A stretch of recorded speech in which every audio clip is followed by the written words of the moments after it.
All right, we are here day one of IntelliCon hosted by Skip. We're in sunny Scottsdale and we're doing our interview series with some of our favorite people in Compete. And we had to start with the recurring guest, friend of the podcast, Compete Network ambassador, and all-around Compete legend is Tracy Berry. Oh, thank you. Tracy, we're in person. We're in flesh. I know, it's so much better than Zoom. So much better. I'm glad you recognized me without my headphones and glasses. This is so much fun.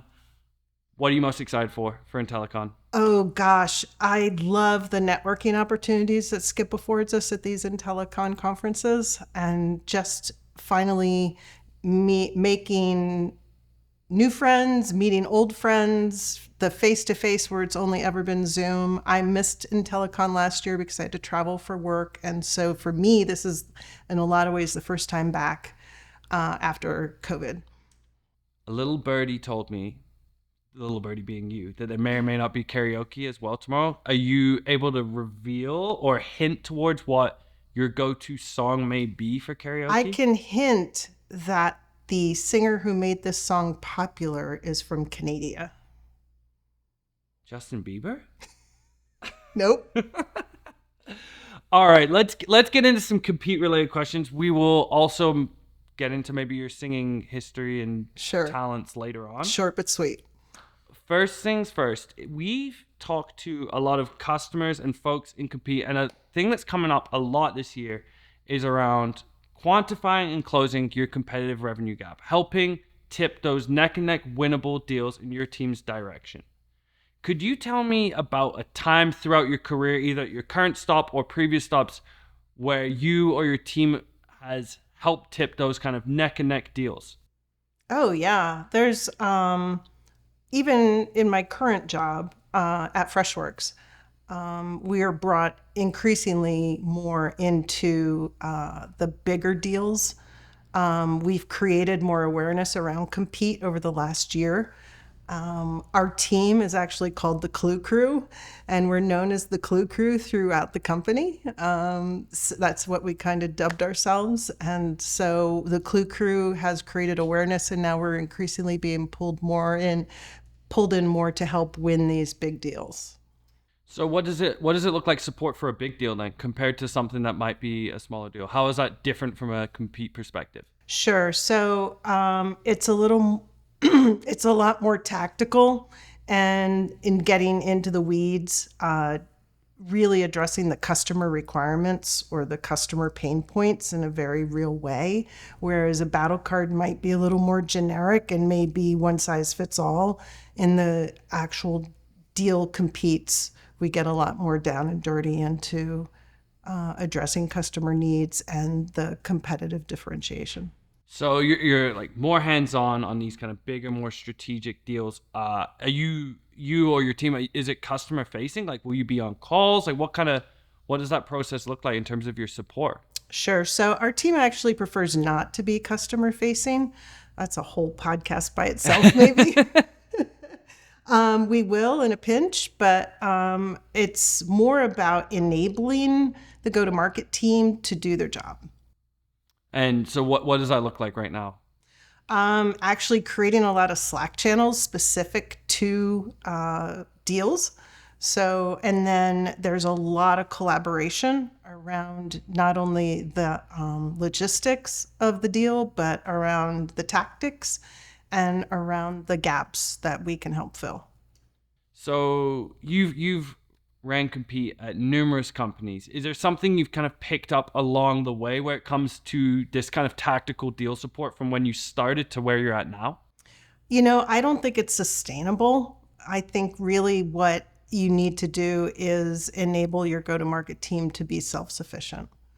And I think that as you do that, it takes the pressure off of you as the Compete team to have to continuously feed the needs of the go-to-market team. If you can make them self-sufficient to be much more hyper aware of the competition, then you're less likely to have to be pulled into these kinds of deals. What are some of the ways you make them self-efficient? How are you teaching people to fish, Tracy? Yeah, so it's not about just creating multiple battle cards and putting them up on your central command. We use HighSpot. And we have a beautiful Klue integration with HighSpot. So 90% of our users don't even know they're in a different software tool when they're looking at their battle cards. But anyway, I digress. It's about not just creating the battle cards, but constant enablement around how to use the battle cards. We're just now getting to the point after a year in with creating our Compete program where we're getting in front of our go-to-market team more. Last week, I just did my first session in front of, 1,000-person go-to-market team, showing them what the competitive or compete materials were and how to find them. Next month, we're going to do a session, and I'm bringing in one of our super Klue users, an AE, to have an interview discussion of how to use a battle card. And it's things like that, where it's constant, consistent, and not just the monthly calls with the existing go-to-market team, but also getting in front of the new hires. Another interesting piece from that research report I mentioned earlier with revenue leaders is, and I don't think this is a big surprise, but the most important revenue stream for 2023, a majority said retention. So I'm curious, Tracy, how have you in your career worked from a Compete standpoint to focus on retention initiatives? Yeah, so I would say that as a year into Compete at Freshworks, I could still consider us kind of a fledgling organization. So we have not focused on retention or churn very much at this point. But it's funny because just this morning I got a communication from a leader in the customer success team who said, hey, we need some hard-hitting things for our CSMs, can you help me out? So there's again, For we're renewal? growing. Yeah. So we're in upsells and things like that. So I think it's really important as, especially in SaaS, is that if you can't keep your customers happy, it's going to impact your reviews and your ratings and your Magic Quadrant positions and everything else. So obviously keeping your customers happy is huge, and Compete has a big part in that. It's actually on our roadmap for next year to work more with the CSMs on churn and retention. Maybe it should be anti-churn that we're working on and retention, because it's definitely it should be a priority in a Compete program. Have you done anything before working with maybe CSMs or just Yeah, working on actually that we retention have. angle? Yeah, we've had the first thing we did that we started to do, and this was when I worked at ServiceMax, was we started doing debriefs on successful renewals and churn, so that we could better understand why, we were losing customers or why we were able to retain them. And from there, we started providing more regular Compete content or access to our battle cards and crafting our battle cards better towards the CSMs. I think, Tracy's view of utopia in battle card world is, and we're doing this to some extent now at Freshworks, is battle cards for all your different internal personas, because what people need differs from an AE, from an SE, from a CSM, from an executive regard. Everybody needs, some of them need the same, some of the things can be the same, but then some of it need to be tailored to those specific personas. What would you tailor a little bit differently for a CSM or someone focusing on that retention side? Yeah, I'd probably focus more, probably do some due diligence to understand more about what they're experiencing when it comes to objection handling or quick dismisses, things of that nature, how their customers are talking about the competition, and then build out, beef up the quick dismisses or really the objection handling, and tailor it more towards their needs. Yeah, it's different because when from a CSM standpoint, if you're dealing with a customer they've already experienced a product, they've hand on maybe for a year, maybe 2 years, maybe even longer in terms of being hands on with your product. So it engenders a different type of kind of content and depth, I think is what you mentioned. Yeah, and sometimes there's they go into niggly detail about a feature function disparity, or, Acme competitor can do this and yours takes 2 extra clicks or something like that. You need to Do you still have to elevate? Do you still have to elevate to that value side there on a CS for CSM? Because it's kind of interesting. You don't, kind of the rule of thumb is you don't want to be diving too much into features and function. Right. But is it different on the CSM side? Because they are. I think to some extent it is, because the customer has, for the most part, already experienced your software. And like I said, they'll know, well, if Acme competitor demonstrated only took 5 clicks to do something, and they know for a fact it takes 10 in your software, how do you overcome that objection? I think that's just like the margins again. There's really thin margins that determine these things. Hence why compete is important across the business, across all of these different revenue streams. I want to finish up here with something that you, myself, and our good friend Matt Koblenz chatted about actually offline about a week ago. And it was about kind of proving the impact of what you're doing in compete to leadership, but also sort of how you communicate with them. So firstly, what are some of the ways at Freshworks or throughout your career you've proved the impact on revenue that your compete program and the work that you're doing? How do you communicate that to leadership? Sure. So we, in previous positions, and we're starting to do this now at Freshworks as well, is we're keeping track of the deals that we're actually engaged with and quantifying the success of compete based on when we win that deal, what the value is, etc. Ultimately, if you've got great CRM data, that's a great way to do it as well. Again, in utopia world for CRMs, there should be a box that says, was compete material used in this deal? That helps quantify the value or the success of what the compete team is doing. So it's like a consumption piece and then some level of attribution. Also, you'll be talking about this exact topic at IntelliCon and at a Compete Network event in May. So right. The importance of CRM data cannot be emphasized enough. We've talked about it a ton.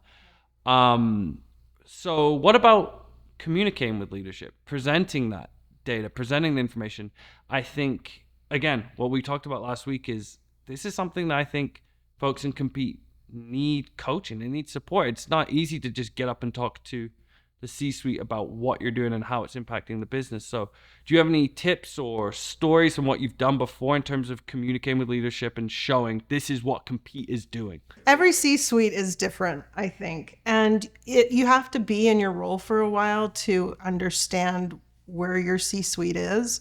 It's funny, I used to be certified in Myers-Briggs type indicator testing, and I could test people and help them understand what their type was, etc. And the reason I did that was I had a client in my CI consulting business who actually asked me to research really high-level executives in different companies that the client was going to meet with to understand their communication preferences.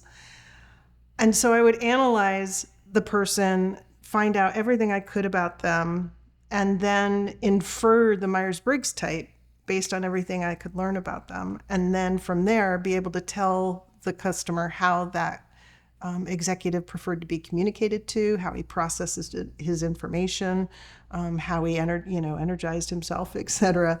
And you kind of have to do you have to kind of do that with your executive team, and it takes time to understand that. Do they want the details? Do they just want the pie charts? Do they want things pushed to them? Do they want to pull it from you? Ultimately, you want to push it to them because having it pulled is just, we've all been through that exercise.